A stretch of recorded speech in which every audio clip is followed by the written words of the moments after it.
Encontrei ontem um rapaz lá do Congo. Congo de quê? O outro Congo que não é o teu Congo? Brazzaville, é. Ele está lá em Campina querendo ser um outro dinheiro da vida. Ele quer fazer economia como você. Está lá para fazer economia. Vai ser economista como o dinheiro, né? E ele tem algumas outras qualidades que o dinheiro não tem. O dinheiro não toca. Você toca? Toca algum instrumento ou não toca? Ele é instrumentista, diz que toca teclado e está lá.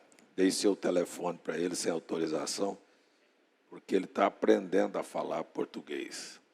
E eu disse, fala inglês e fala francês. Aí eu disse, fale com o Dier. Falou um pouco em inglês comigo, porque ele estava com dificuldade de falar português. Falava uma palavra e sumia outra. Ele disse, o senhor fala inglês? Eu disse, um pouquinho. Aí ele conversou mais à vontade. Mas deu tudo certo. Eu não falo inglês.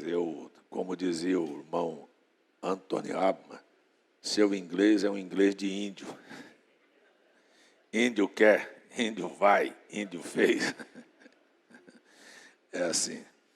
Mas é assim. Muito bem, ontem eu falei sobre, eu não sei se foi este mês de maio, ou se foi o mês de junho, mas este ano completam 45 anos que eu vim a Campina Grande, fui a Campina Grande, vim a Paraíba pela primeira vez. Não me lembro bem, eu sou muito relaxado, devia marcar datas. Sei que foi em 1980, e o Quias nasce no mês de agosto, e a Vera, minha primeira esposa, estava para dar à luz do Ilquias. Não sei se foi no mês de maio ou mês de junho, alguns meses antes que ela desse à luz do Ilquias, que vai completar agora 45 anos, o Ilquias. E eu estive em Campina Grande motivado por uma visão noturna, por um sonho. Eu não tenho nenhuma raiz aqui no Nordeste. Eu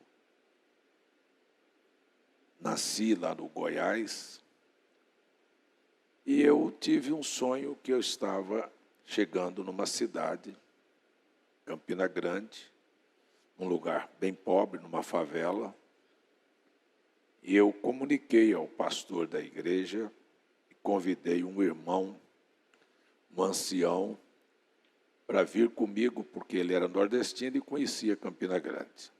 Eu ofereci, paguei as despesas da viagem e nós viemos de ônibus. Comprei um amplificador, um gravador, um microfone, enchemos uma mala de folheto e 3 dias de viagem, 72 horas de Brasília até João Pessoa. Naquela época o ônibus ia ainda lá por Minas Gerais, a maior parte das estradas nem asfaltadas, para vir para cá. E começamos então em Campina Grande. Fomos ali, comprei uma bateria, comprei uma corneta e fui para a Praça da Bandeira, eu e este irmão. Colocamos o gravador para tocar os hinos e começamos a pregar ali. A primeira pessoa que se identificou conosco e nos convidou para ir a uma igreja numa favela, lá em Campina Grande, o Jane, que é de lá, sabe, Pedregal. Eu não sabia o que era nada, eu só tinha sonhado que eu estava numa favela, mas ele não me disse que era numa favela, esta igreja, mas me convidou e eu fui. Só que eu cheguei lá, num sábado de manhã, e o pastor havia viajado para Caicó. E encontrei-me com um irmão que estava debruçado naquelas janelinhas que abrem de 2 bandas, Jane. E ele na janela, quando o ônibus parou, aquele pessoal típico do interior que quando para o ônibus ele quer saber quem desceu. Cá para nós, nem falo para ninguém, mas gente do interior gosta de uma fofoca. Saber da vida. está acontecendo? Todo mundo sabe da vida, todo mundo. E ali, ele estava ali, quando eu disse, o senhor é o pastor da igreja? Ele disse, não, o pastor está viajando, mas eu sou dirigente de uma igreja chamada Adventista da Promessa. E eu me dispus a ir com ele, assisti-lo naquela manhã. Isso é uma boa lição para vocês que estão começando, que às vezes, Paulo disse, me fiz de judeu para ganhar os judeus, de grego para ganhar os gregos. E tem um adágio popular que diz, na terra de sapo, como é que é? Decocra com ele, né? Fica junto com ele ali. Então, eu fui. E cheguei lá, um senhor de 73 anos, uma mente muito fértil, muito boa, conhecedor profundo da Bíblia, aquele senhor. E ele, dentro da visão dele, trouxe a escola, aqui nós chamamos de escola dominical, lá é a escola sabatina, a escola do sábado. E ele pregou, e eu ouvi atentamente. Quando ele terminou, me deu a oportunidade, eu trouxe uma saudação ali.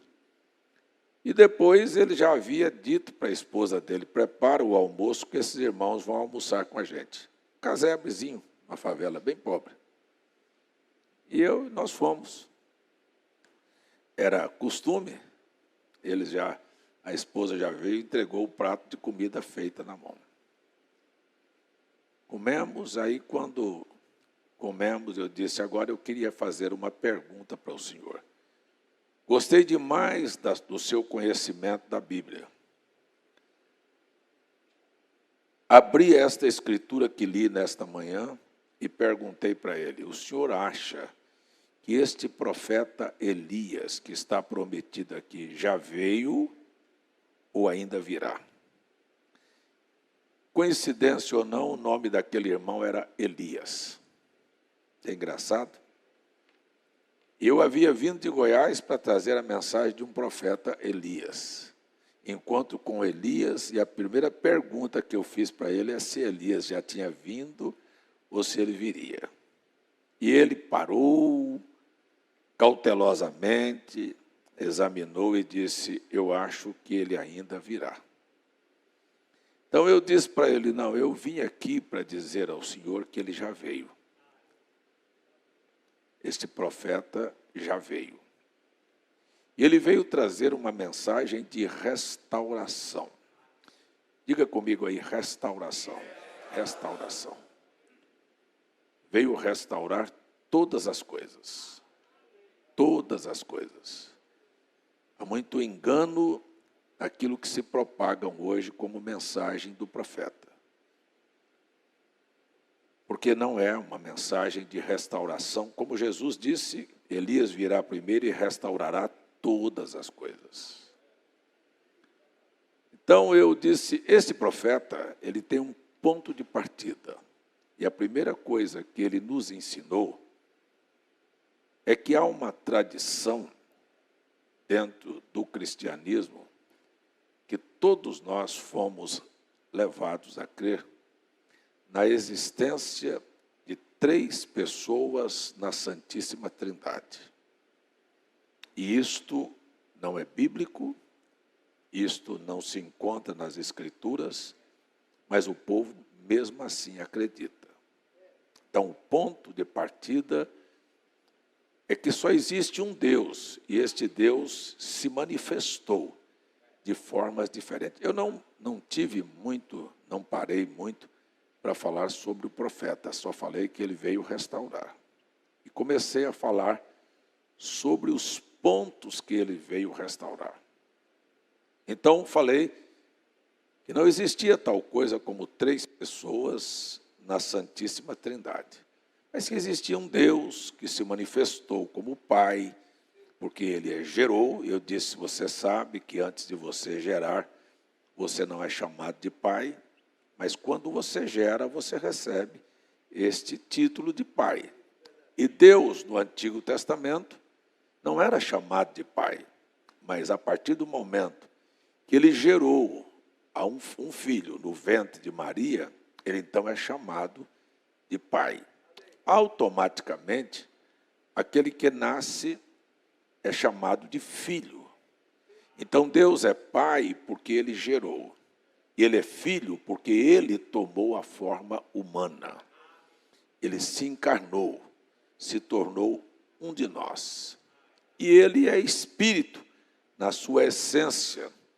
Ele, como espírito, nos guia, nos edifica, nos consola e nos leva de volta à eternidade. E se a gente for falar. Então, eu comecei a falar sobre isso. E esta, para mim, é uma das maiores revelações que uma pessoa pode ter.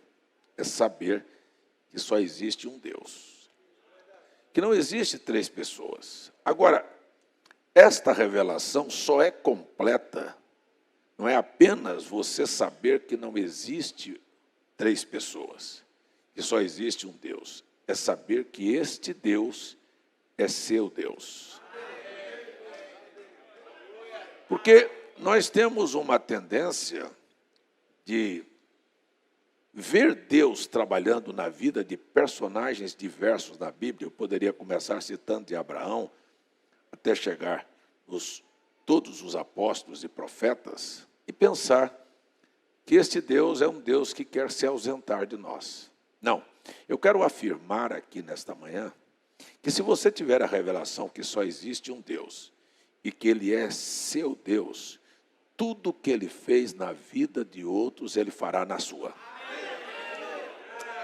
Falei para alguém aqui, que Deus quer ser seu Deus. Deus quer cuidar de você nas menores coisas da sua vida. Glória a Deus. Então, o Deus que deu a Abraão um cordeiro, uma providência numa hora de desafio, Ele quer também ser o teu cordeiro. Ele é chamado ali de Jeová Jirê. Quer dizer, este Deus quer prover para você todas as tuas necessidades. Então, o que Ele fez por Abraão, Ele quer fazer por você. Agora, o irmão Brana pregou, e eu vou falar sobre isso hoje à noite, uma mensagem por nome Desesperos.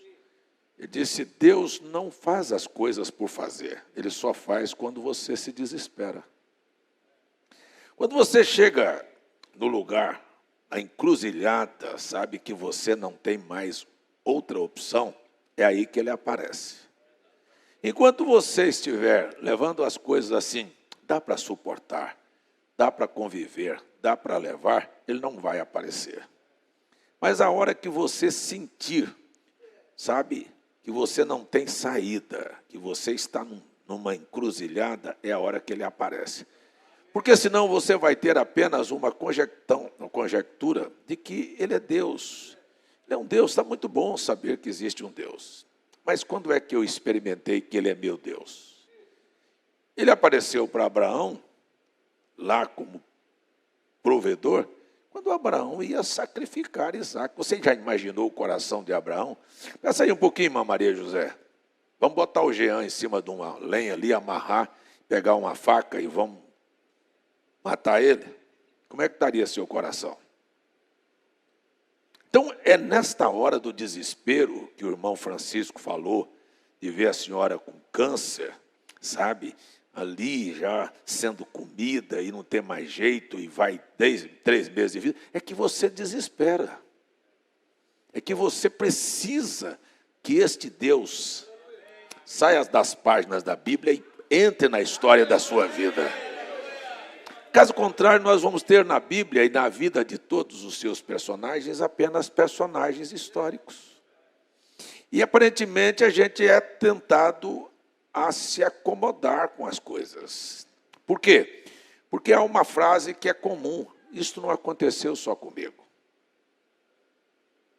Mas a verdade é, sabe, não aconteceu só comigo, não aconteceu nas melhores famílias, aconteceu com pessoas melhores, aconteceu de pessoas passadas. Então você se acomoda a viver uma vida de conformismo com a situação, até com a doença a gente acostuma. Tem gente que acostuma, sabe, começa tomando um comprimido para pressão, daqui um pouco piora o coração, daqui um pouco piora os rins, daqui um pouco piora outra coisa, e ele acostumou com aquilo. E tem gente que gosta de doença. Tem gente que gosta de miséria. Tem gente que gosta de viver reclamando. Se ele não tiver uma coisa para reclamar, ele não está feliz. Mas tem gente também que gosta de ser feliz. Sabe, tem gente que ele gosta de religião. Deixa eu entrar um pouquinho aqui.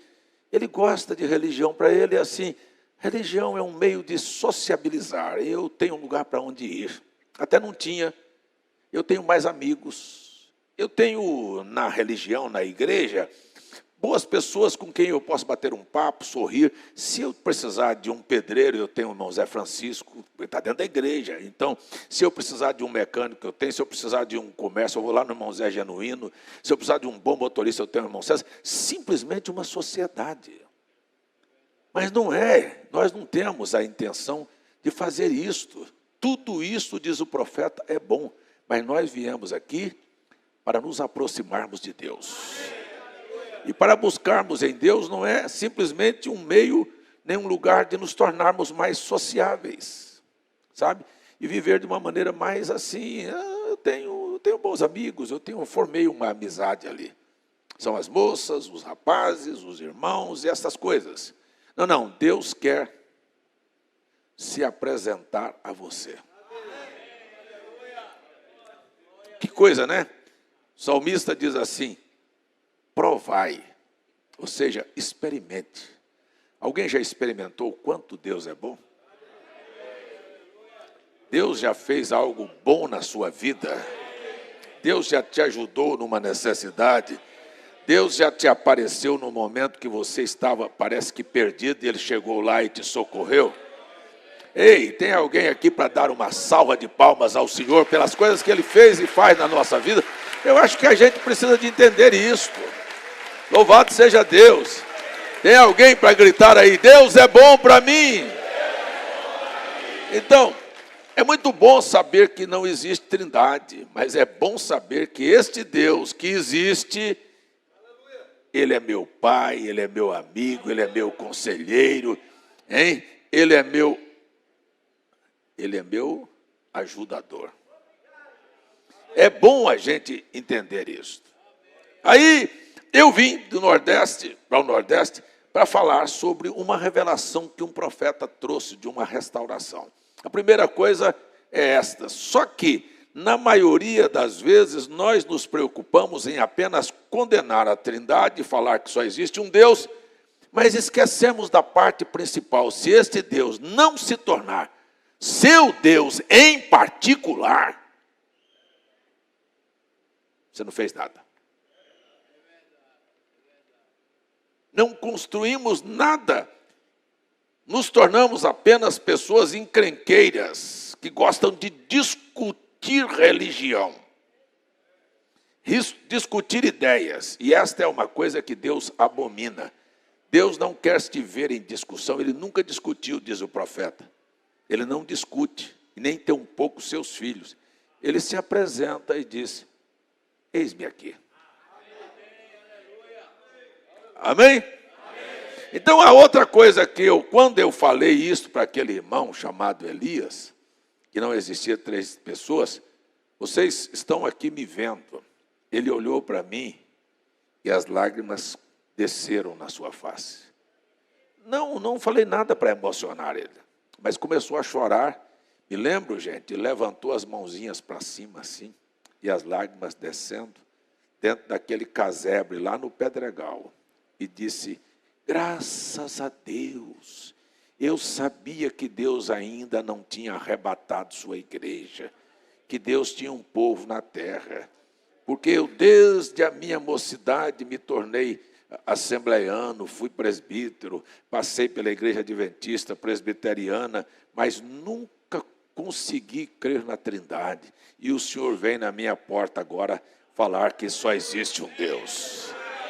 E as lágrimas correram. Foi assim, a primeira pessoa que eu parei para conversar em Campina Grande. E disse, dentro daquele clima que já me chocou, e a próxima coisa que eu falei para ele foi sobre batismo. Eu quero falar para vocês que a maioria do povo que foi batizado não sabe nem o que é batismo. Me deu vontade de minuciar essas coisas. Quando nós falamos sobre batismo, a nossa tendência é dizer, não, o batismo realizado pelas igrejas está errado. Por quê? Porque batizam nos títulos Pai, Filho e Espírito Santo, e isto choca com todos os relatos bíblicos do livro de Atos. Não existe nenhum batismo na Bíblia feito nos títulos Pai, Filho e Espírito Santo, todos eles foram feitos em nome de Jesus. Aí nós nos tornamos, sabe, os donos da verdade.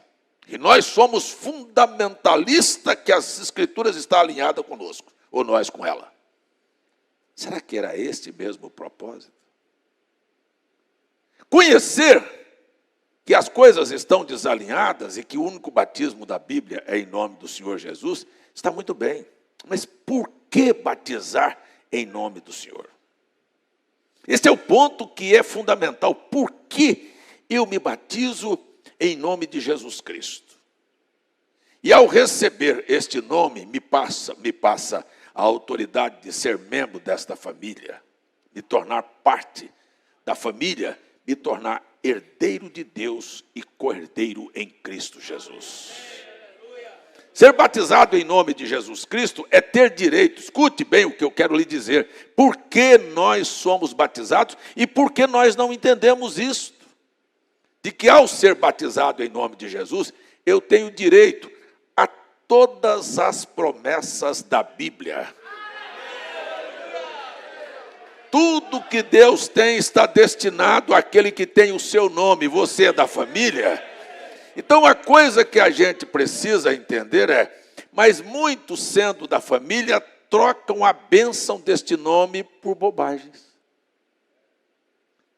Esaú era da família de Jacó? Era? E por que Deus abominou a Esaú? Por que Deus rejeitou Esaú? Mas não era ele da família de Jacó? E eu vou até para a Bíblia. Mesmo sendo da família, a Bíblia diz, e Jacó abençoou, preste bem atenção, abençoou, Isaac abençoou a Jacó e a Esaú.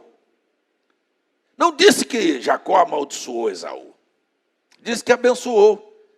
E a bênção que foi colocada sobre ele foi uma bênção diminutiva, colocando ele numa posição inferior, mas sendo da família. Colocou ele lá embaixo. Você pode pegar a Bíblia, no livro do profeta Malaquias, aqui eu posso ler com você, aqui ó, capítulo 1. Eu tenho vos amado. Qual é o pai que não ama seu filho? A Bíblia diz que Isaac amava Jacó. Desculpem, que Isaac amava Esaú e que Rebeca amava Jacó. O amor do pai estava no coração ligado a Esaú. Não era Jacó. Mas veja só que o Jacó não tinha o mesmo sentimento que o pai tinha, porque a bênção da primogenitura deveria vir para Esaú.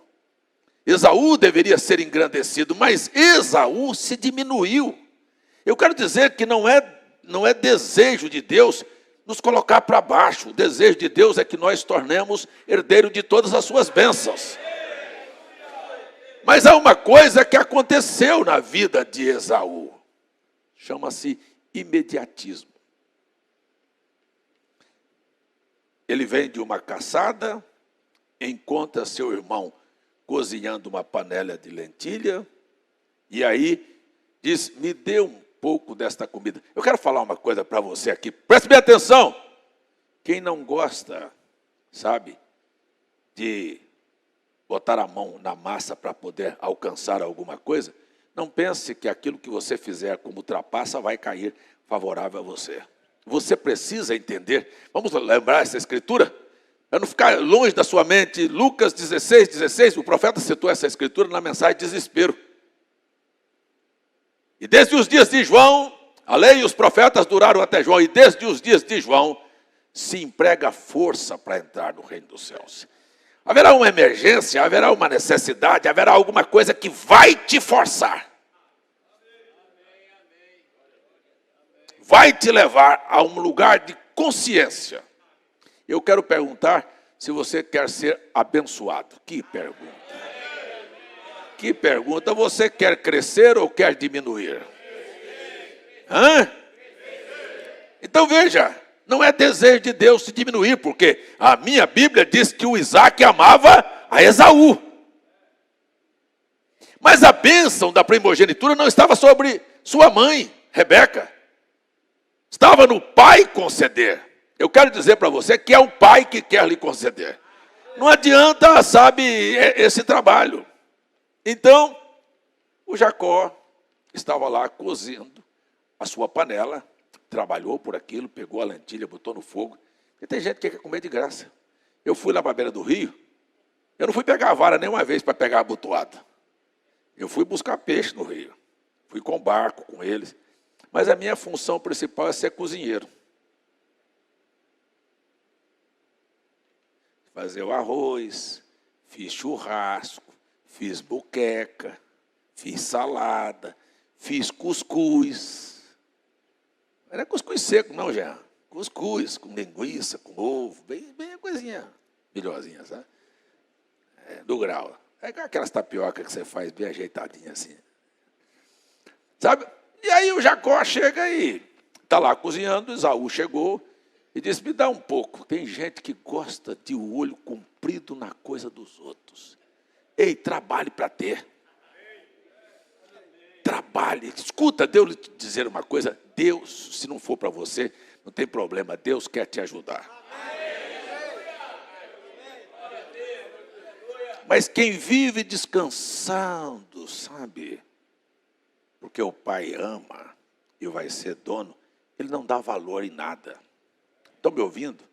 Você já viu gente rico, sabe? Que foi criado na sombra do pai valorizar alguma coisa?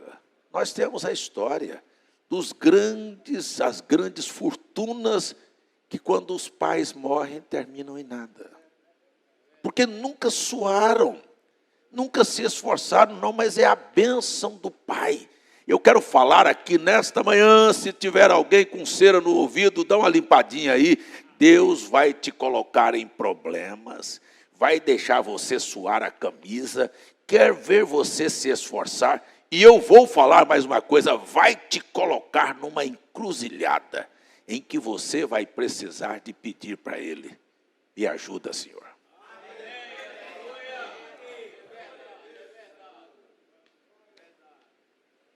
E eu quero dizer para você que quando você... Eu não quero adiantar a mensagem da noite, mas Deus falou isso de maneira...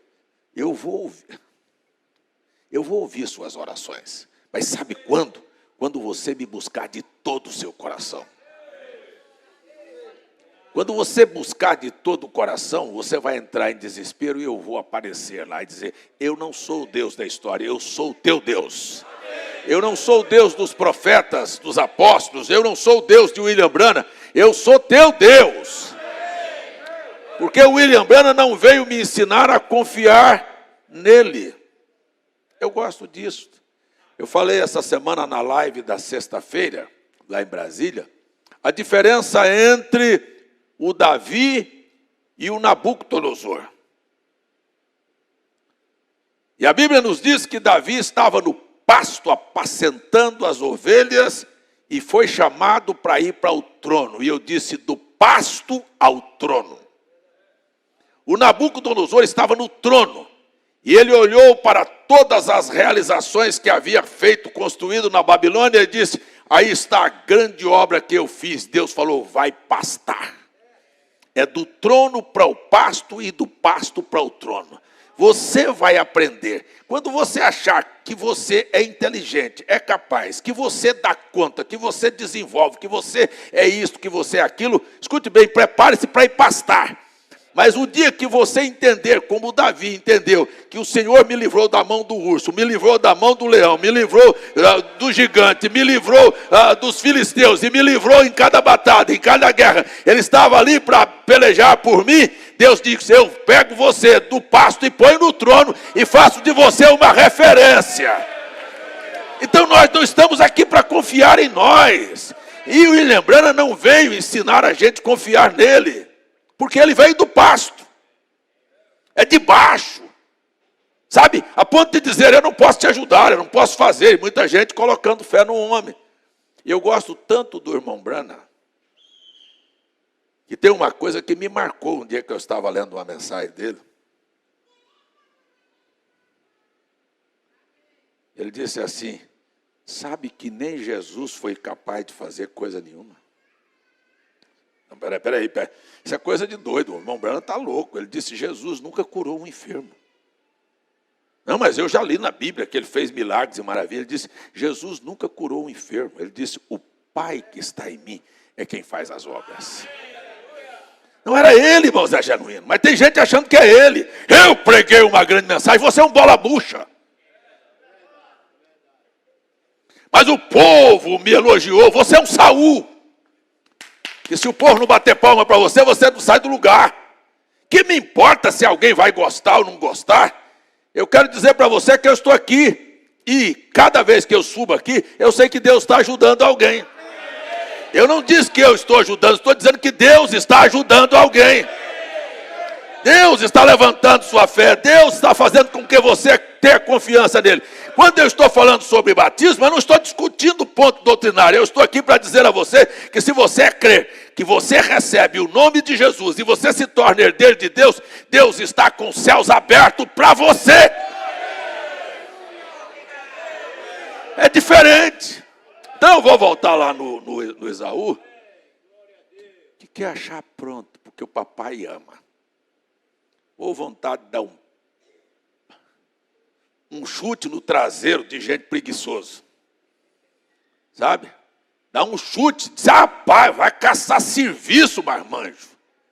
Vai procurar a Deus, que Deus vai te ajudar. Você precisa de tomar um empurrão, não é um tapinha nas costas, não. Porque tem gente que quer seu ombro para churumingar a situação dele. Eu estou dizendo para você, o irmão Francisco estava me explicando lá, porque eu sou meio matuto, não entendo muitas coisas. Estava me falando sobre narcisismo, que ele pregou há poucos dias aqui. Eu disse, não entendo não, você falou lá uma língua estranha para mim. Senão é gente que quer que você se sinta, que se não acontecer na vida dele, você é o culpado. Eu disse, ixi, já apareceu muito desse para mim. Eu não sabia que o nome era esse. Não. E achar que eu sou o culpado, sabe? Porque ele não alcançou certas coisas. Porque não tem interesse, ele quer fazer apenas transferir as cargas para você. Então, me dá aí um pouquinho dessa comida. O Jacó olhou, disse, sabe para que eu nasci? Eu gostei muito desta frase na mensagem do irmão Branham. Desespero, ele disse, porque eu posso, porque eu quero e porque eu creio. Ele mandou a igreja repetir isto várias vezes enquanto pregou a mensagem de desespero. Eu quero, não, eu posso, eu quero e eu creio. Sabe o Jacó, ele nasceu com isso dentro de si. Eu nasci com a mão agarrada no calcanhar do meu irmão, porque eu posso passar ele para trás. Eu posso chegar na frente dele. Sabe, e você quer isso? Isto eu vou provar para você que eu quero em cada coisa na minha vida. Vai ser difícil, mas eu estou determinado e eu quero aquilo e eu creio naquilo. Então eu quero dizer para você que as coisas não são fáceis para aqueles que Deus ama. Deus disse, amei Jacó. Ele não disse amei Esaú, ele disse amei Jacó. Deus ama aqueles que querem, que podem, que creem. Aqueles que nasceram obstinados a suplantar, quer dizer, a superar qualquer obstáculo que tiver no seu caminho. Se o obstáculo para chegar à primogenitura era Esaú, chegou a hora. Ele disse, eu vou negociar aqui agora. Negócio é assim que acontece. Negócio é bom para as duas partes. Quando é bom só para um, não presta. Eu vou brigar com o irmão Jânio. Ele vai fazer a esquadria para mim e diz, pastor, é tanto. Eu disse, não, irmão, faça por tanto. Aí começa para lá, até a gente chegar a ficar bom para nós dois. E a gente sempre fez negócio, tá, gente? Sempre fizemos. Por quê? Tem que ser bom para os dois. Só é bom para um? Me dá um pratinho de lentilha. É bom para você, mas não é bom para mim. Eu vou ganhar o que nisso?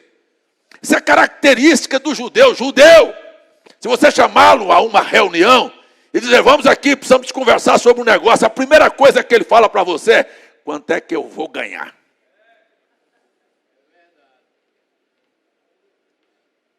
característica dos judeus.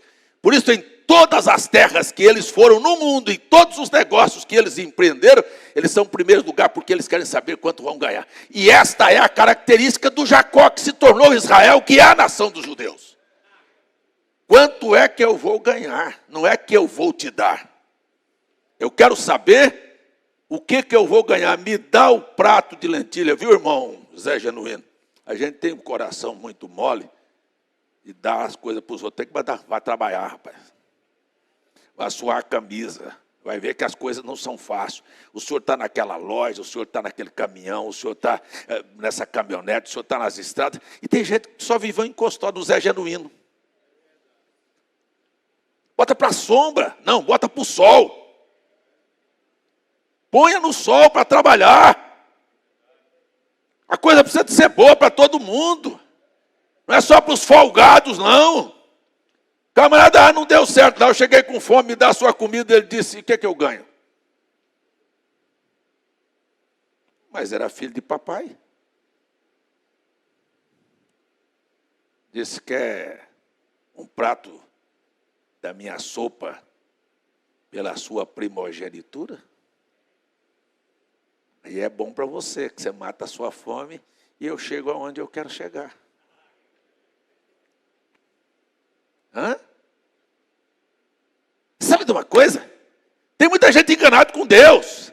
Está pensando que Jesus quer fazer coisa fácil para você,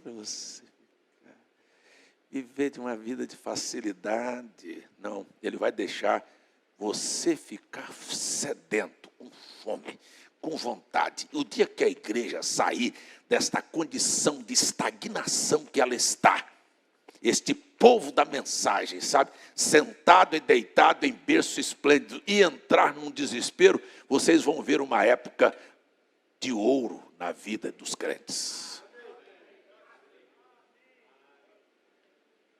Enquanto você achar que é assim mesmo, seu filho, sua mulher, sua saúde, seus negócios, sua fé, você não vai a lugar nenhum. O Jacó nasceu com esta estrela na testa. Ele nasceu para vencer.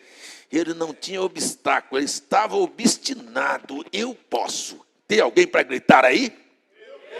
Aí você não vai gritar, você não tem coragem nem de gritar. Eu perguntei se tinha alguém para gritar aí. O povo que não tem coragem nem de abrir a boca não vai fazer. Você acha que vai nada, você não mata nada. Você não vai ter coragem nem de botar feijão no fogo.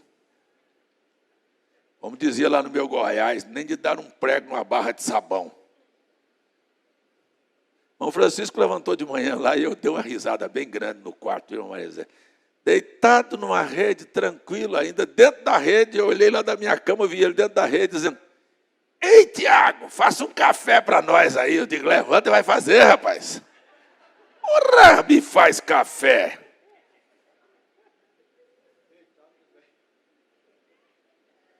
Ele acostumou com Maria José fazer cafezinho para ele. Você faz também cafezinho para ele também? Não? Ah, não.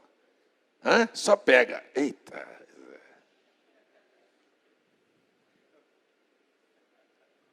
E faça. Desse jeito. E eu dentro do quarto deitado, ele está aí lá. Ei, Tiago, me faz um cafezinho para nós. Eu digo, te embora, rapaz. Me dá aí um pouco desta sua comida. Ele disse, eu ganho o quê? O que eu ganho? Você quer trocar na primogenitura? E tem muita gente assim, meu Deus do céu, sabe? Ele nunca imaginou o que ele estava fazendo. Eu vou dar. Você sabe, depois eu tomo de volta. Acabou. E o Jacó pegou, ele disse, tá bom. Então a primogenitura é minha, o prato de comida é teu. Quando é que Deus deu alguma coisa de graça? Disse, se vós me obedecer de guardar os meus mandamentos, eu faço por você. Mas Deus não faz. Ou faz? Não? Não faz. Ele não faz. Se você não fizer um negócio com ele, ele quer que você seja fiel e ele é fiel a você. Posso ouvir seu amém ou não? Eu vou gritar aqui nesta manhã, Ele quer que você seja batizado em nome dEle. Mas sabe para quê? Porque Ele quer ser fiel a você. Ele quer que você tenha certeza que ao abrir sua boca e dizer em nome de Jesus, na sua oração, aquilo virá, porque aquela é promessa dEle para você. Então alguém aqui é batizado em nome de Jesus e sabe que você é participante de todas as bênçãos da Bíblia? Dê pelo menos um amém aí, amém!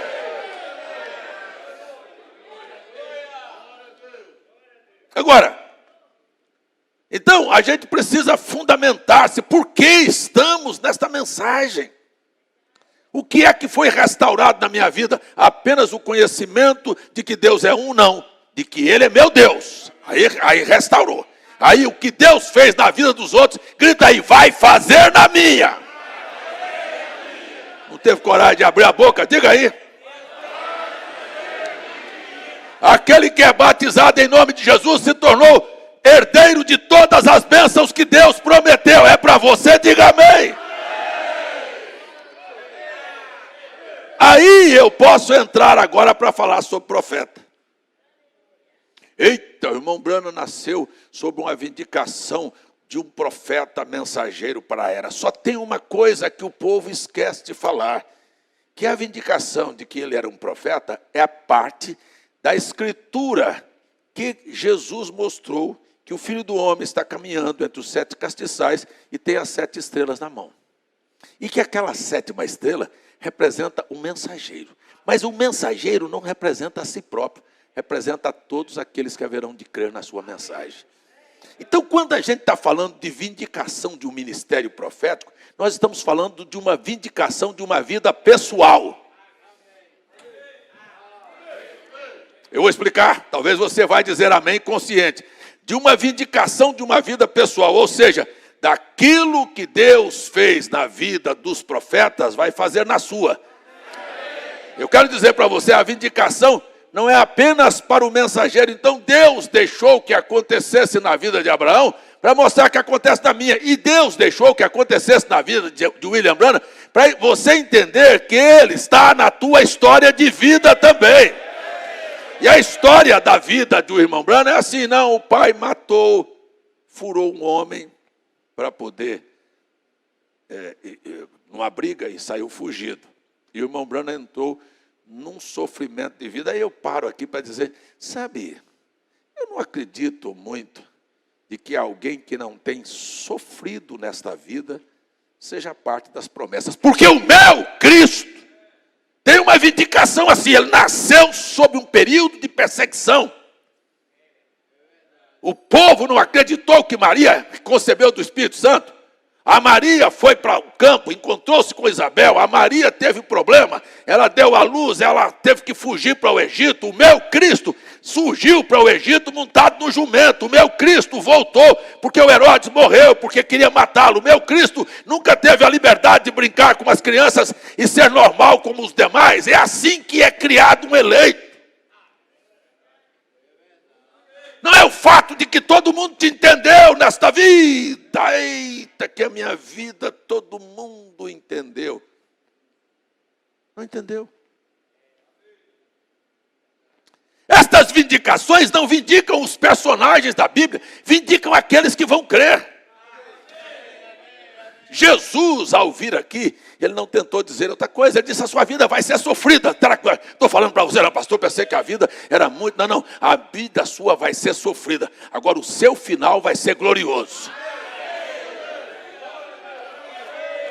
Nós vamos para uma guerra, mas vamos voltar vencedores. Deus liberou você da eternidade para entrar no tempo, para voltar para a eternidade, como dizendo assim, eita, fui lá na terra, sofri tanto, não fiz nada. Pode ter certeza que você não volta para lá nunca. Deus liberou você da eternidade para o tempo, dizendo que você vai entrar num lugar terrível. É por isso eu disse aqui há poucos dias, é por isso que todos os que entram no templo, entram chorando, porque o templo é para chorar.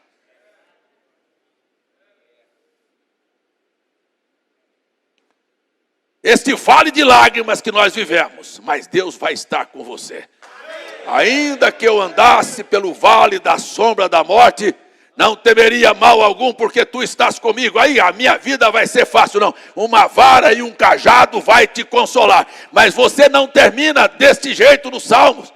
Não, passei pelo vale da sombra da morte, mas daqui um pouco você tem a escritura que diz: mas eu vou preparar uma mesa perante você, na presença dos seus inimigos, e eu vou te dar uma unção. Que unção é esta? Aquela unção que está lá na Bíblia, que diz: eu te ungi com óleo da alegria, mais do que todos os teus companheiros. Ora, aquela era uma profecia para Jesus, e aquela é uma profecia para a minha vida. Eu sei que problemas, lutas, dificuldades, desafios, todos nós vamos ter, mas eu tenho um óleo de alegria, porque a alegria não é um estado emocional, momentâneo. A alegria é algo que está dentro de você, a certeza de que o quadro está difícil, mas que a vitória está garantida.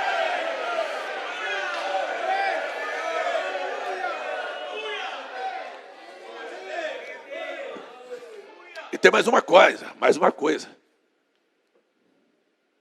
É que você não vai voltar para a eternidade, sabe, sorrindo e dizendo: eu passei lá e eu não cometi os erros que o Diego cometeu. Você não cometeu os que ele cometeu, mas vai cometer piores. E vai voltar todo arranhado, porque todos nós estamos vindo de uma guerra. Eu quero saber aqui qual é a pessoa que vai voltar para a eternidade, sabe, zombando de outros porque não fizeram o que os outros fizeram.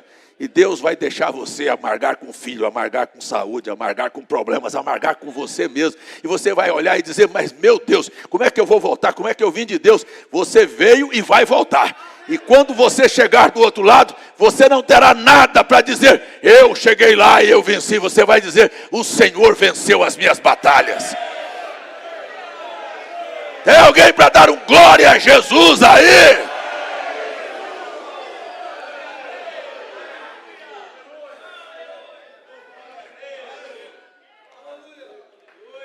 Glória a Deus. Glórias ao Senhor. Mas quando você vê gente confiado em si, pode ter certeza que daqui um pouquinho ele não volta. É por isso que você não olha na Bíblia e não encontra nenhum homem, por mais próximo e por mais fiel que seja, terminar a vida sem arranhões.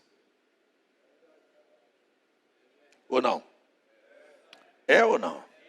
Não, o José é representação da perfeição na Bíblia. José não errou. Não errou o quê, pai? Você nunca leu, foi Bíblia. José tinha um defeito terrível, era delator, gostava de falar dos erros do seu irmão. Tem alguém que gosta de falar de erro de irmão aqui? Você vai pagar muito. E ele tinha uma coisa, viu? Ainda falava para o pai. Chegava lá e dizia: pai, ó, meus irmãos estão fazendo isso, isso e isso, que eu não faço. E o pai dizia: esse meu filho é perfeito. Esse eu gosto, o cabo é bom. Tem algum caba bom aí? Prepare para sofrer muito na vida. Estão me ouvindo? Seu conversador fiado. E aquilo criou uma amizade tão grande entre o José e os irmãos dele, que na primeira oportunidade os irmãos pegaram e disseram: agora nós vamos matar você. Agora vamos fazer você pagar pelo que você fez. E daqui um pouquinho empurraram ele dentro de um buraco. E daqui um pouquinho queriam matá-lo. E não vamos matar não, vamos vender essa praga e mandar isso para bem longe. A gente não vai ficar sabendo nem de que morreu. Manda para lá e vai para lá e está lá. E eu acho que era muito direitinho. O Potifar confiou nele. Daqui um pouco a mulher se engraçou. Daqui um pouco o camarada vai para a cadeia. E dentro da cadeia o José tinha um defeito terrível. Chegou os prisioneiros e disse: eu estou aqui injustamente. Chora as suas injustiças aí. Diga: eita, estou aqui nesse problema. Não sei nem por que Deus me permitiu entrar nisso. Não sei por que Deus me deu, sabe, esta condição de vida. Não sei nem para que eu estou vivendo. Tem não? Peraí, eu vou fazer o seguinte: você está reclamando muito, vou deixar o negócio prolongar mais.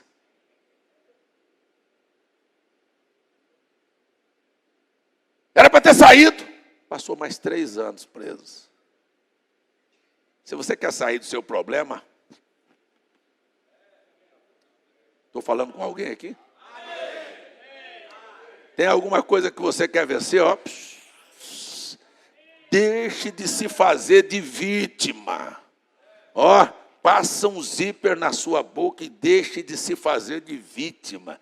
Ah, eu estou aqui vendido pelos meus irmãos, injustiçado pela mulher de Potifar. Será que Deus não sabe? Mas como você gosta de falar, Deus disse, então curta seu problema e diga que eu sou injusto. Quer falar que Deus é injusto com você? Abra a boca e fala. Quer reclamar a sua história? Você tem direito. Fale. Reclame. Diga que todo mundo agiu errado com você, que você é o certinho. Até que ele fechou a boca. Fechou a boca. E aí mudou a conversa. Quando você fechar a boca, você muda a conversa. José mudou de falar que ele estava injusto. E ele começou a dizer, sabe o que eu entendi? Deus me mandou na frente de vocês. Vocês foram usados por Deus. Eu vou trocar aqui, parafrasear. Para que eu pudesse aprender a vencer a minha fragilidade. Sabe? E querer que todo mundo ficasse com dó do filhinho do papai. Porque a Bíblia diz que o Jacó amava José mais do que os outros. E o dia que você quiser ser mestre das atenções do papai, o papai vai permitir você ir para o buraco, para a cadeia. Vai permitir você abrir a boca para murmurar e dizer assim, agora o tempo vai prolongar e você pode reclamar. Mas a hora que ele entendeu e disse, sabe, parece que eu estou pensando diferente. Deus tinha um plano que eu passasse por isso para ajudar meus irmãos. Não é só meus irmãos, para ajudar o mundo. E a hora que você consegue vencer os seus próprios complexos, as suas dores, as suas frustrações, e deixar de se autodefender, Deus falou, você está pronto. Estão me entendendo? Que me critiquem, que me persigam, que digam de mim o que queiram, chamam-me nécio, fanático, louco, porque meu cálice transborda. Suportarei tudo isto, que até meu corpo torturem, porém não suportarei que me impeçam dizer, na hora do problema, o que Paulo disse, em tudo dai graças. Eu queria perguntar sem nenhuma emoção, tem alguém que tem coragem de abrir sua boca aqui e dar um aleluia pela vida que você tem?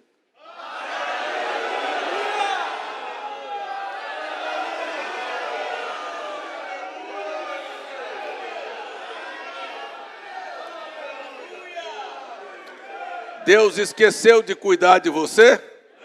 Não. E por que você reclama?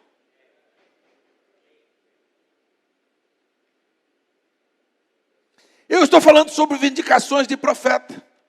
E aí, sem pai, sem família, sem teto, andando descalço, hein?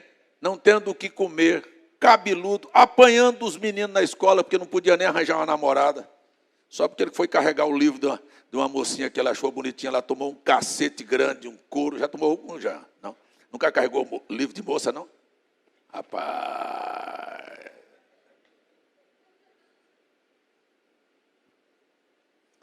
Mas tem a mamãe para dizer, deixa meu filho em paz. Mas a mamãe não viu, hein? E o cara chegou com a cara toda arrebentada, a única coisa que podia fazer, disse, eu vou matar. Mata nada, rapaz. Deus não vai deixar nem você matar. Glória a Deus.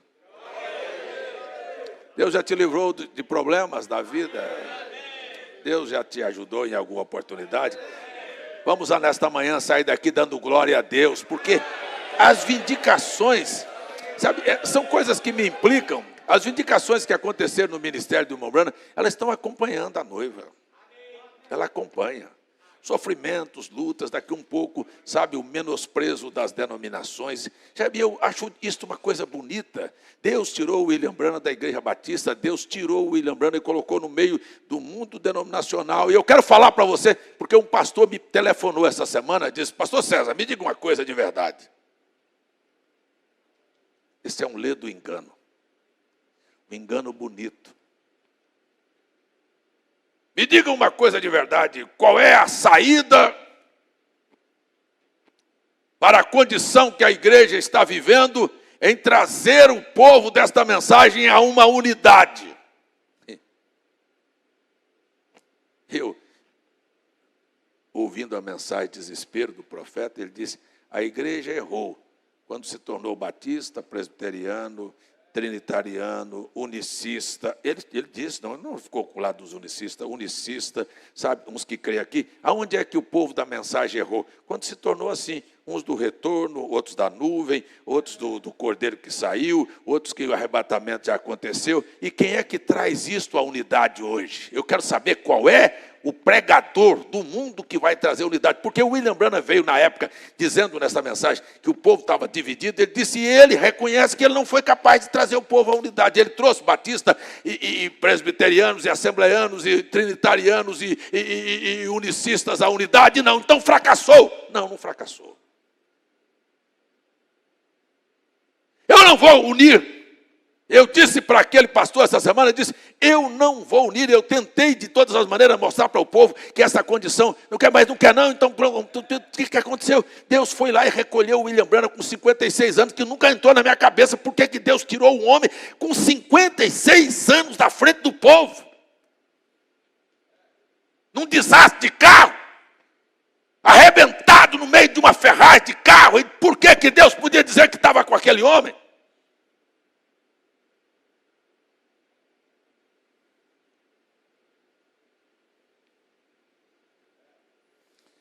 Eu vou tirar, porque você já fez o que tinha que ser feito. Deixa eu falar uma coisa para você. Quando você tiver feito o que Deus mandou você fazer, se você pode estar achando a vida uma beleza, Ele disse, vou levar você para casa.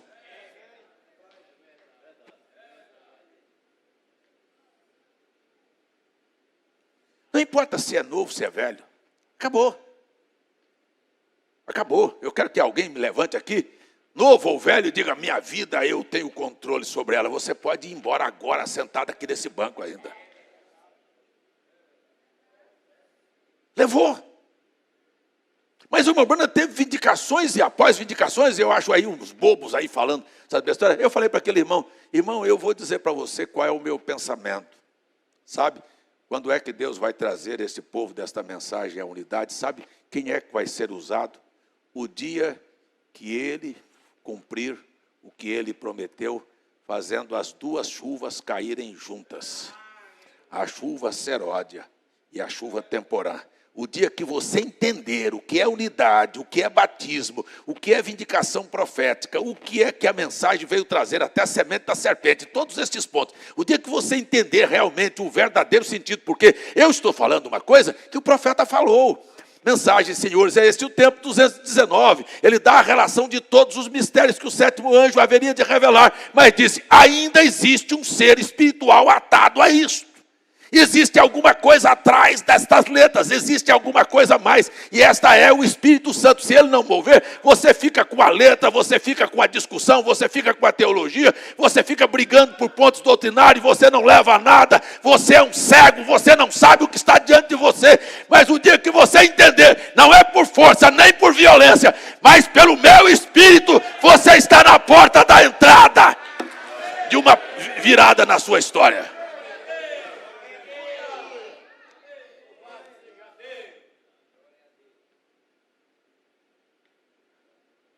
Sabe o que aquele pregador... Eu vou falar o que aquele pregador falou.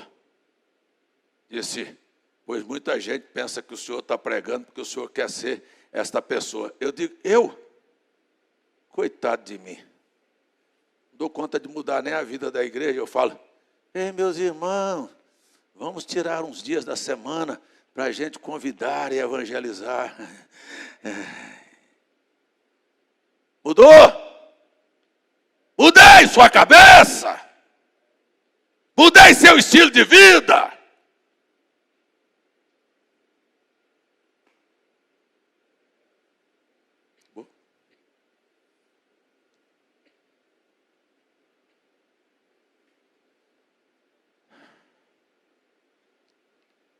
E eu tenho que levar essas coisas.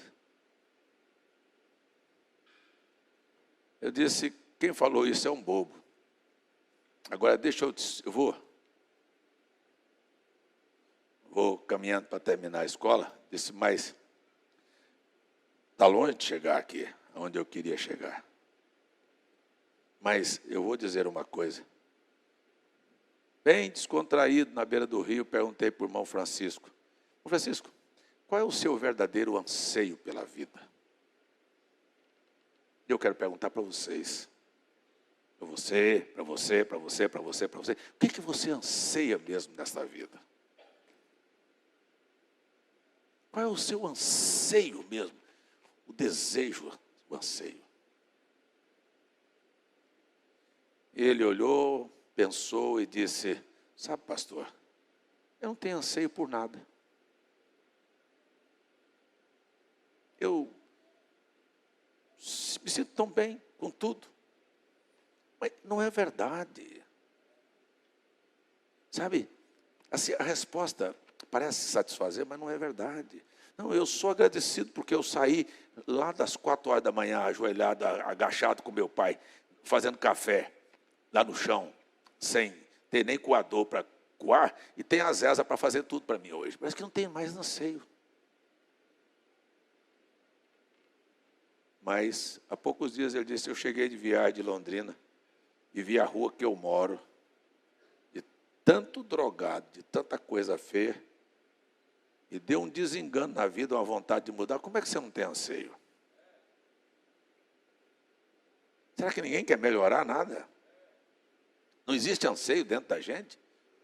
Chegamos no momento final da história, sabe? Eu conheço gente assim, eu fui visitar um pastor famoso aí das Assembleias de Deus, lá na casa dele, em Campina Grande. Assim que eu cheguei em Campina Grande, fui lá fazer uma visita para ele, porque ele era amigo de um pastor da mensagem, lá no tempo da denominação. Aí eu fui lá na casa dele, cheguei lá, ele não quis nem me receber. Me recebeu no portão. Ele me contou logo a história dele, para que eu nem iludisse com ele. Disse, não, eu sou amigo do fulano de tal, nós jogamos bola junto, e não sei o quê, era um jogador de futebol famoso, e agora, mas eu me converti, me converti na igreja presbiteriana, me tornei pastor lá, mas o meu anseio era ser pastor da Assembleia de Deus, e hoje eu sou. Cheguei. Acabou. Você conheceu? Não vou citar o nome, não. Lá de Campina. Aí eu disse, está aqui, eu trouxe um presente para você e dei para ele. Umas literaturas da mensagem. Disse aqui, o seu amigo pediu que eu viesse trazer, estou trazendo aqui. Nunca mais fui atrás. E ele se tornou assim, bem indiferente comigo. Passa por mim, é muito mal. Ele fala, muito bem, mas o anseio dele era chegar lá. Onde é que você quer chegar? Tem gente que chegou, eu acho que eu cheguei na verdade, eu estou na mensagem. Você é um bobo. Vê se dentro de você não existe. Aí eu olhei para o irmão Francisco e disse assim, pois eu quero lhe dizer uma coisa, irmão Francisco. Você acha que eu tenho algum anseio na minha vida? Preste atenção. Eu saí deste estado que você está aqui. Por mais pobre que se seja uma pessoa lá do estado de Goiás que eu conheça, morando num casebre coberto de palha de capim, quando terminava no final do ano, que ele tinha feito a roça dele, ele tinha 20, tinha 15, tinha 20, tinha 30 sacos de arroz com palha lá no canto. Tinha sacos de feijão. Eu vim para Paraíba e vi uma pessoa comer uma batata doce no almoço, e para mim era um choque na cabeça, porque eu nunca tinha visto aquilo na minha vida.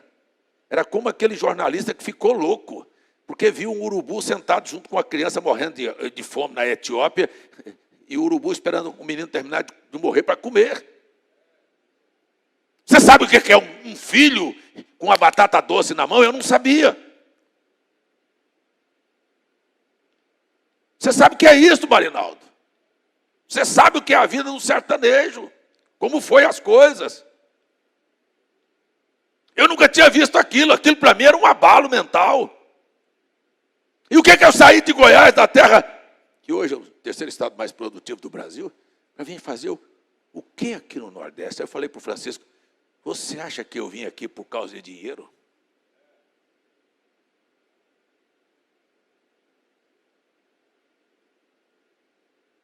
E saí de Campina Grande para ir para o sertão pregar para 4 pessoas debaixo de um pau de árvore. Chegar na casa de um irmão. Você sabe o que é isso não, Tati? Você sabe o que é barriga cheia de escolher comida em casa. Mas chegar na casa de um irmão e ele dizer, não tenho nada, nem um chá para te dar, pastor. E eu olhar e dizer, o senhor não vai dormir com fome? Está com sua família? Amanhã a gente compra. Amanhã a gente compra. Eu estava aqui por dinheiro. Eu estava aqui atrás de dízimo, atrás de oferta do povo. Não, eu disse, pois é, eu vim de Goiás porque eu tenho um anseio. E eu quero falar para você aqui hoje de manhã. Meu anseio é ver sua vida restaurada. Porque esta mensagem veio para restaurar todas as coisas.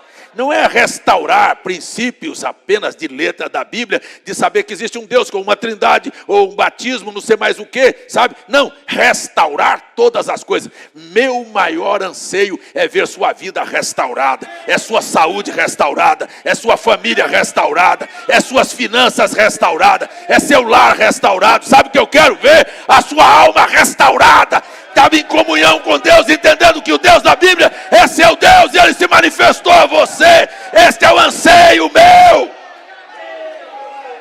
E agora,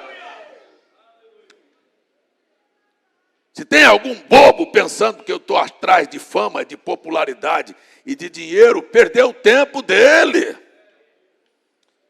Nunca passou isso na minha vida, na minha cabeça. Eu trabalhei o tempo todo para poder fazer as coisas acontecer. Eu trabalhei, como disse Paulo, olha, sabe, trabalhei dia e noite com as minhas próprias mãos, eu lutei, eu trabalhei, eu peguei meu dinheiro da minha empresa, da minha vida e coloquei na obra. Eu não vim aqui chupar e mamar as tetas de ninguém, não. E hoje aqui nesta plataforma estou dizendo para você que eu tenho um grande anseio de ver esta igreja. E eu posso, e eu quero, e eu creio que o quadro vai ser mudado.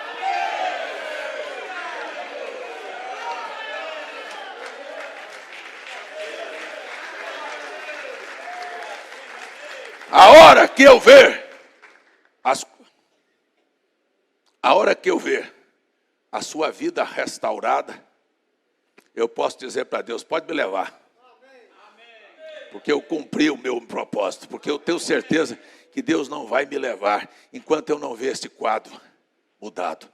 Eu acho que eu sou aquela pessoa do Simeão que olhou para ele e disse assim, agora pode despedir o teu servo em paz, porque os meus olhos já contemplaram a tua salvação. Mas enquanto isto estiver acontecendo, não estiver acontecendo, eu vou ser um Esaú ou um Jacó da vida, sabe? Que vou lutar por isto. Não, vocês prestem atenção, o imediatismo do Esaú disse, eu não vou ter primogenitura agora mesmo. Então, quer saber de uma coisa? A barriga cheia é melhor. Mas o Jacó pegou a primogenitura. Deixa eu terminar a escola aqui. O Jacó pegou a primogenitura. Ele tinha a primogenitura e depois fez aquela trambicagem lá. E ele tinha também a bênção de Abraão. Mas aquilo era evidente na vida dele. Se fosse evidente, ele não tinha saído fugido. Por que ele estava fugindo de Esaú? Não, mas eu tenho a primogenitura e a bênção de Abraão e eu sou um fugitivo. Olha, isso não é eficaz. Você tem, você vai lutar.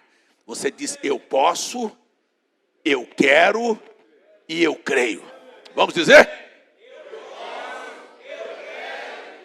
Não, vamos falar mais forte? Pronto. Saiu. Travesseiro, uma pedra. Mas o céu se abre. Eu vejo Deus no controle da situação. Do topo da escada. Eu vejo o anjo subindo e descendo. Eu sei que Deus está ouvindo as minhas orações e na hora certa vai responder. Não é para você que eu preguei. Estou falando do Jacó, não, estou falando de você que quer, que pode, que crê e que sabe que vai virar. Mas a jornada é longa pela frente, mas eu quero, eu posso e eu creio. Não importa o tamanho da dificuldade, eu posso, eu quero e eu creio. Eu posso, eu quero e eu creio. Tem alguém comigo? Eu posso, eu quero e eu creio.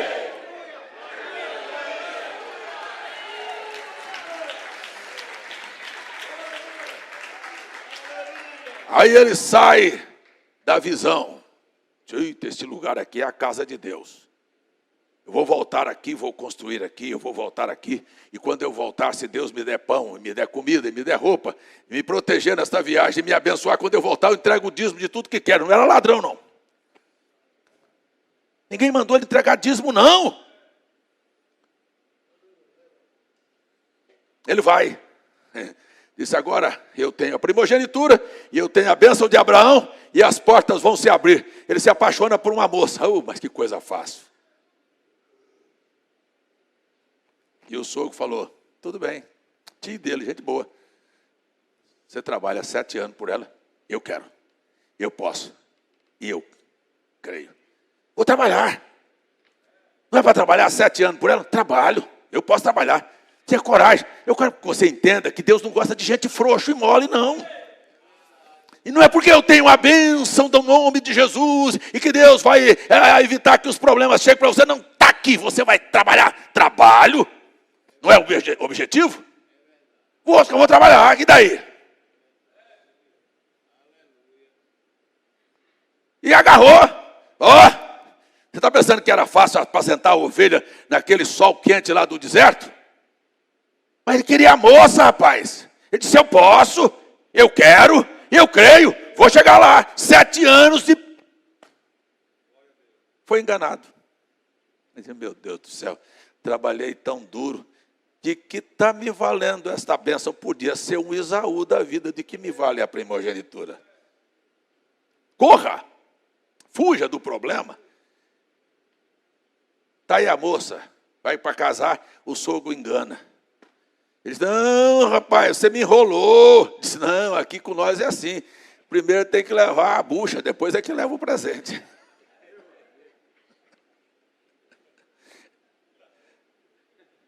Levou a mercadoria. Ele não tem direito de voltar para trocar, não. Tem que ficar com ela e trabalhar pela outra. Tinha direito do consumidor, não. Quando direito do consumidor é quantos dias depois? 7 dias. 7 dias depois, eu volto lá e diz que não. Diz, não, agora fica com ela.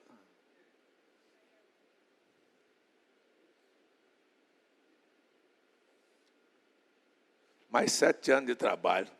Tá bom. 7 anos de trabalho. Mas eu posso, eu quero e eu creio. Tem alguém que quer, que crê e que pode lutar por aquilo que você tem como anseio na sua alma? 7 anos. Foi penoso? Mas foi prazeroso. Pronto, muito bem. Agora você vai trabalhar. Estou terminando com Jacó, viu? Vou terminar aqui. E aí, ele contrata serviço com o sogro dá o tomé dele. 10 vezes. Ele não é uma, não, 10. E o camarada não ia embora. 10 vezes tratou e não cumpriu e o camarada não ia embora. Até que Deus dá um sonho. Se você colocar uma varinha... Você tem paciência para chegar lá? Hein? Tem alguém para gritar aí? Eu? Por que o camarada não ia embora? Gente que está disposto a lutar, que ele crê naquilo e que ele vai chegar naquilo. Posso ouvir mais uma vez? Eu posso.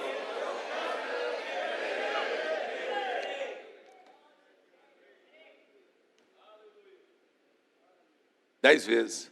Aí ele põe as varas. E começa a nascer ovelhas malhadas e ovelhas malhadas. Quando ele olha para trás, foi o tempo que ele parou para dizer, parece que a primogenitura está funcionando. Deus está me abençoando. Deus está me fazendo prosperar. Eu agora tenho filhos à vontade, tenho um lar aqui agora, e daqui um pouco ele ouve a voz de Deus dizendo, pega a sua mulher e seus filhos e vai embora. Agora você está rico. Você está pensando que Deus quer despedir você com a mão vazia só se você não teve coragem de lutar. Tudo que você anelar, colocar o seu coração, pagar o preço, você não vai terminar com a mão na frente e atrás. Agora, quem está pensando que Deus vai fazer o céu abrir, jogar um saco de dinheiro na sua mesa, sabe? Jogar uma família organizada, jogar uma saúde organizada, jogar tudo organizado, você perdeu, meu bem. Se enganou, meu amorzinho. Você prepare para enfrentar as grandes dificuldades da vida, as oposições. E depois de passar por tudo isso, ele vai embora. E quando o sogro sabe que ele foi embora, vou matar aquela praga. E saiu para matar. Só que Deus impede. Eu quero dizer, se você tiver coragem, diga, ele me livrou da morte. Essa é a história de como Deus trabalha. Tem alguém aqui que literalmente já foi livre de morrer? Uma doença chegou, um problema chegou, um carro queria te matar, uma coisa queria acabar com a sua vida, e você está aqui nesta manhã para dar uma salva de palmas ao Senhor e dizer, ele me livrou da morte.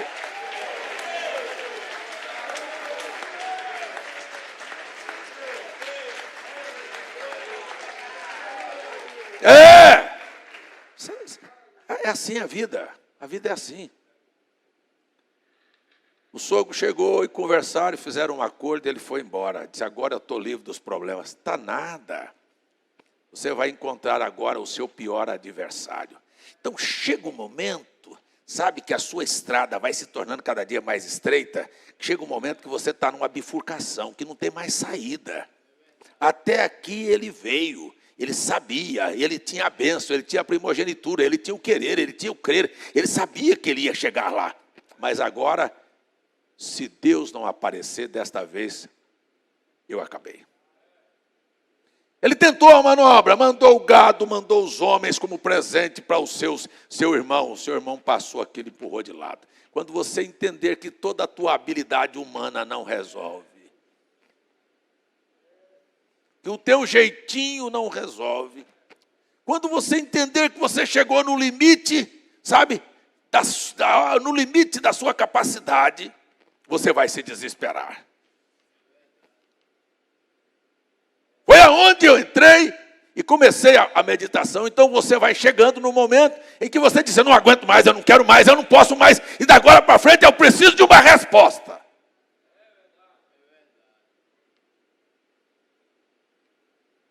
Sabe? Ele pegou a mulher e os filhos e disse, vou mandar a mulher e os filhos. E a hora que Esaú vê as cunhadas e os sobrinhos, ele aplaca e disse, eu não vou matar aqueles como gado, não, por causa das minhas cunhadas e dos meus sobrinhos. Não serviu. Chegou o momento em que o anjo do Senhor lhe apareceu. Você não me ouviu? Eu estou dizendo que chegou o momento em que o anjo do Senhor lhe apareceu. Não é mais agora a história de que Deus apareceu ao meu pai Abraão, ao meu pai Isaac. Deus me apareceu. É o momento que você vai entender que Deus vai aparecer na sua vida. Não foi para você que eu preguei, foi para alguém que eu estou pregando aqui nesta manhã. Deus vai aparecer na sua vida no momento, olha, no momento da encruzilhada.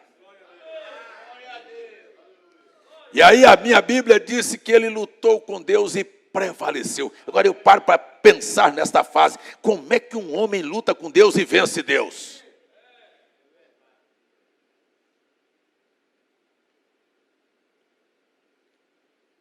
Quer dizer que um homem vai vencer a Deus? Vai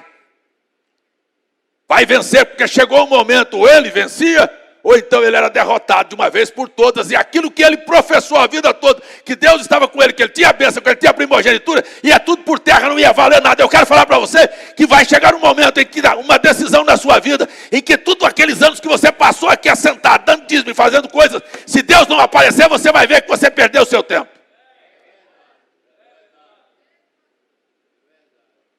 Tem alguém comigo aí? Grita: eu quero Deus na minha vida.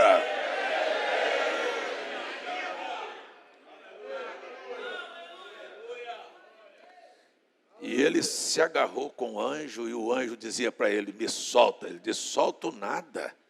Se eu te soltar, eu estou perdido. Ou eu morro aqui, ou eu venço ali. Mas soltar eu não solto. Mas o dia vai raiar. E que raio dia, mas eu não te solto. Eu não te largo. Eu preciso de uma decisão. Eu preciso da tua bênção. Eu preciso desta vindicação. Será que nós não estamos chegando a esta situação? Ou então a gente vai terminar a história, sabe, como meros religiosos que entraram para a história. Saímos da Batista, saímos da Presbiteriana, saímos do catolicismo, mudamos de igreja. Isso não vale nada.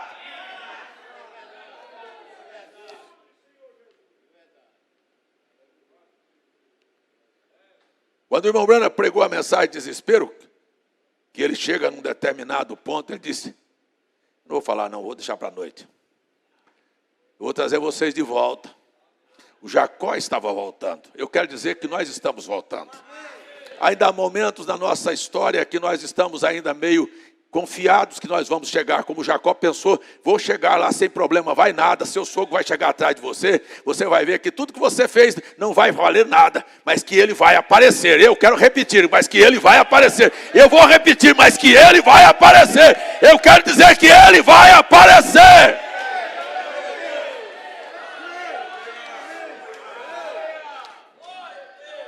E não abriu mão, não largou.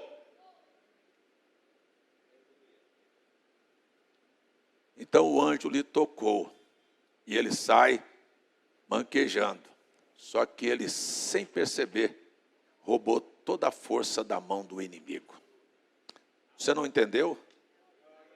Quando ele te aparecer, o inimigo que quer te matar, você destruiu a capacidade dele. Sem você mexer a ponta do dedo com ele, ele perde a força para você.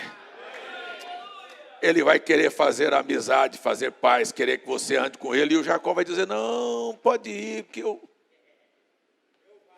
tenho uma dificuldade para andar aqui agora. Mas tem uma coisa, eu vou chegar lá. Ele estava de volta. Eu quero dizer, nós estamos de volta. Nós vamos voltar. Nós vamos chegar nesse momento. Posso ouvir seu amém? Posso ouvir seu amém? Então eu quero dizer para você que as vindicações que aconteceram na vida de William Branham serviram para mim. Eu pude viver muitas delas. Eu só, talvez, você diz: eita, que coisa, vou falar aqui. Talvez não é para muitos, mas você estava comigo. Você estava comigo o dia que eu toquei as minhas mãos lá naquela parede do tabernáculo Branham. Que não é, Jean, eu põe isso na sua cabeça, que não é outra coisa. Assim, ó, eu fui lá e toquei a mão. Talvez muita gente já ouviu isso, leu muito isso. Mas eu não me contentei. Enquanto eu estava sendo guiado pelo irmão Paul lá no tabernáculo Branham, e ele me mostrou a parede, disse: foi exatamente ali que o anjo do Senhor apareceu e desenhou as 7 eras da igreja naquela parede, diante de 400 pessoas. Eu não fiquei com a voz, eu fui lá, eu passei a mão na parede assim. Sabe quem estava passando a mão lá na parede? Você. Eu estava lá representando do jeito que aquele sétimo anjo, aquela 7ª estrela representa a todos nós. Eu estava representando a vocês.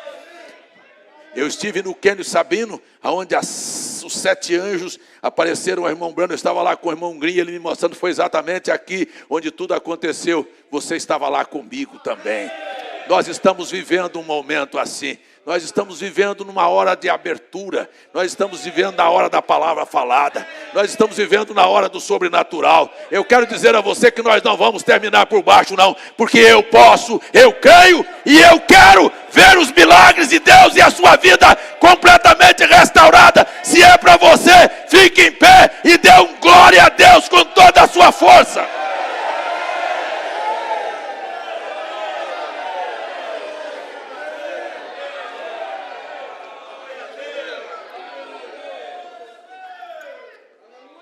Eu tenho aqui uma chave, não sei nem do que é, do Rio de Janeiro, para orar por ela. Pai, abra as portas. abençoe. Que esta chave seja o final desta mensagem. Uma abertura para a vida de todos aqueles que creem nesta manhã.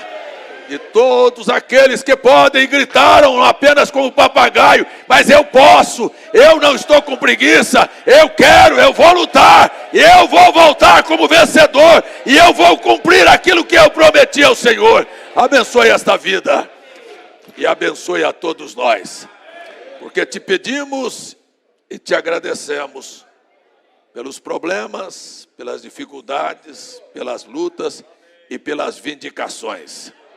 Em nome de Jesus, eu já te vi na frente da batalha. Eu já te vi abrindo portas. Eu já te vi mandando dinheiro. Eu já te vi curando enfermos. Eu já te vi restaurando vidas.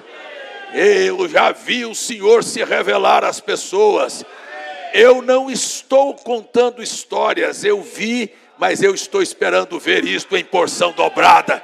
Estou esperando ver um grande mover, um grande derramar do Espírito. Eu estou esperando ver o avivamento acontecer. Eu estou esperando ver essas pessoas de volta a uma terra de promessa, como Jacó estava voltando para a terra que Deus deu a Abraão. Que esta igreja volte para a promessa de Deus. Te agradeço pela oportunidade que tive nesta manhã de mais uma vez falar a palavra. E se ela caiu no coração de alguém, que isto cresça e dê frutos, e este fruto permaneça. Para a glória do nome de Jesus, nós levantamos as nossas mãos e terminamos este culto falando mais alto, mais forte que você pode falar: eu posso, eu quero e eu creio. Veja quantas vezes você pode falar: eu posso, eu quero, eu creio. Mais uma vez. Se você quer falar, fale.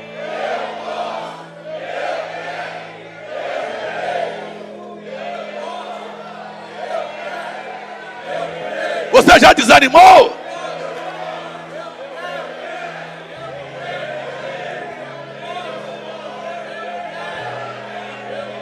Perdeu o ritmo? Eu posso, eu quero, eu creio, eu posso, eu quero, eu creio. Vamos lá, eu posso, eu quero. Vocês agora.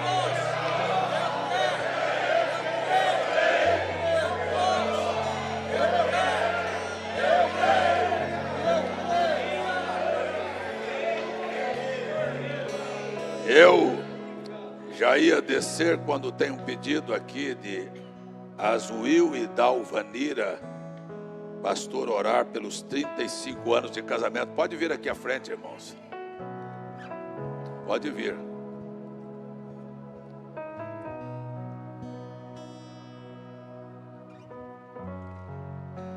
Onde está?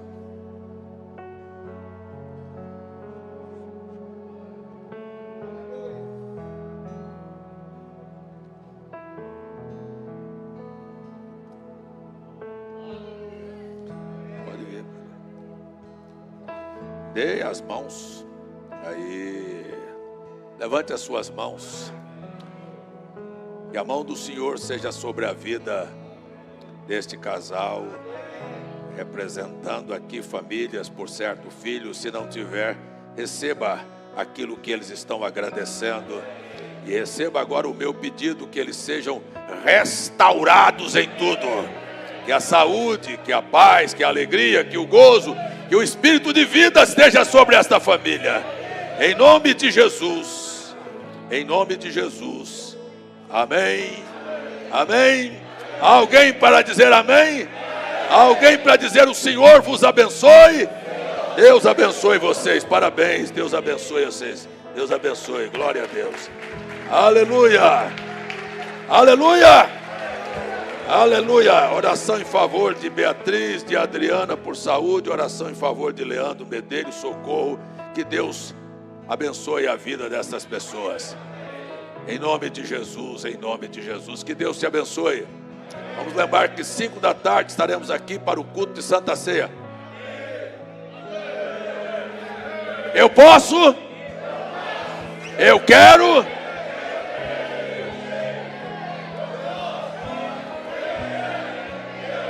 Mais uma vez. Agora com toda a sua força que você tem em seus pulmões. Eu posso, eu quero e eu creio. Deus abençoe você.